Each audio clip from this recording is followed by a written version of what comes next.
পরিবারের একমাত্র উপার্জনকারী টাওয়ারে কাজ করতে গিয়ে সব শেষ। বিছানা থেকে ওঠার ক্ষমতা হারিয়েছেন। সাহায্যের আবেদন পরিবারের।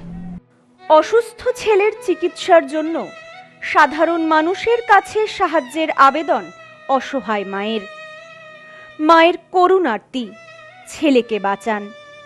শামশেরগঞ্জের নতুন শিবপুর এলাকার বাসিন্দা 21 বছর বয়সী আব্দুল বারিক জীবিকার তাগিদে ভিন রাজ্যে কাজে গিয়েছিলেন। কাজের সময় দুর্ঘটনাবশত টাওয়ার থেকে পড়ে গিয়ে গুরুতর জখম হন। দুর্ঘটনায় তার দুটো পা সম্পূর্ণভাবে বিকল হয়ে যায়। দুর্ঘটনার পর কেটে গেছে প্রায় 1.5 বছর। এই দীর্ঘ সময় ধরে আব্দুল বারিক বিছানাতেই পড়ে রয়েছেন। পর্যাপ্ত চিকিৎসার অভাবে তার শারীরিক অবস্থার কোনো উন্নতি হয়নি। সংসারে রয়েছে 2 নাবালক ছেলে। পরিবারের একমাত্র উপার্জনকারী ছিলেন তিনি। বৃদ্ধ বাবা শানু শেখ পেশায় পরিযায়ী শ্রমিক। ছেলের এই অবস্থায় পরিবারটি আজ চরম আর্থিক সংকটে পড়েছে। প্রায় 1.5 বছর থেকে এইভাবেই পড়ে আছে, দুটো পা মানে জিরো মুভমেন্ট, কোনো হেলদোল নাই খো। আর আপনার ওরা খুব অসহায় মানুষ, তো চাইছি সাধারণ মানুষের কাছে যে যতটা পারবেন সাহায্য করবেন। একদম গরিব মানুষ, কাজ করতে গিয়েছিল, ওদের বাপ মায়ের লেগে কাজ করতে গিয়েছিল, সেই অক্ষম হয়ে গেছে। ওই বাড়ির বড় ছেলে এখন এই অবস্থায় আছে। সবার কাছে চাইছি যে ওই পরিবারটাই পাশে দাঁড়াক। নিয়মিত চিকিৎসা, ওষুধ, থেরাপি কিছুই ঠিকমতো করানো সম্ভব হচ্ছে না টাকার অভাবে। পরিবারের পক্ষ থেকে জানানো হয়েছে, উন্নত চিকিৎসা ও পুনর্বাসনের ব্যবস্থা করা গেলে আব্দুল বারিক আবার কিছুটা স্বাভাবিক জীবনে ফিরতে পারে।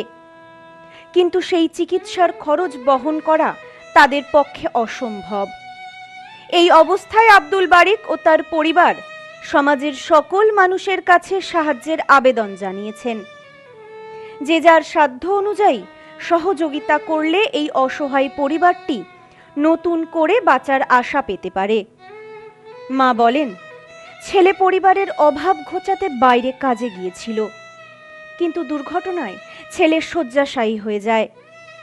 এখন কি করে সংসার চলবে? ছেলের চিকিৎসাই বা কি করে হবে?